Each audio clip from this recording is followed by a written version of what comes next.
தொழிலாளர் முன்னேற்ற சங்க தலைவரை பணி நீக்கம் செய்த என்எல்சி நிர்வாகத்தை கண்டித்து ஒப்பந்த தொழிலாளர்கள் இரவு முதல் வேலை நிறுத்தத்தை தொடங்கியுள்ளனர். பணி நிரந்தரம், ஊதிய உயர்வு உள்ளிட்ட கோரிக்கைகளை வலியுறுத்தி நிரந்தர தொழிலாளர்களின் வேலை நிறுத்தம் 23வது நாளாக நடைபெற்று வரும் நிலையில் தோமுச தலைவர் திருமாவளவன் மீது பல்வேறு குற்றச்சாட்டுகளை சுமத்திய என்எல்சி நிர்வாகம் அவரை பணி நீக்கம் செய்து உத்தரவிட்டுள்ளது. என்எல்சி நிர்வாகத்தின் இந்த நடவடிக்கை தொழிலாளர்கள் மத்தியில் அதிருப்தியை ஏற்படுத்தியுள்ளது.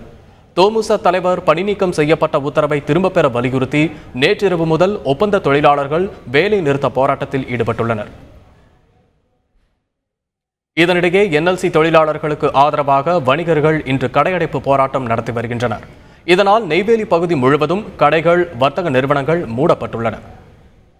தொழிற்சங்க தலைவர்கள் மீது பழிவாங்கும் நடவடிக்கையாக அங்கீகரிக்கப்பட்ட தொழிலாளர் முன்னேற்ற சங்கத்தினுடைய தலைவர் திருமாவளவன் அவர்களை பணி நீக்கம் செய்துள்ளார்கள்.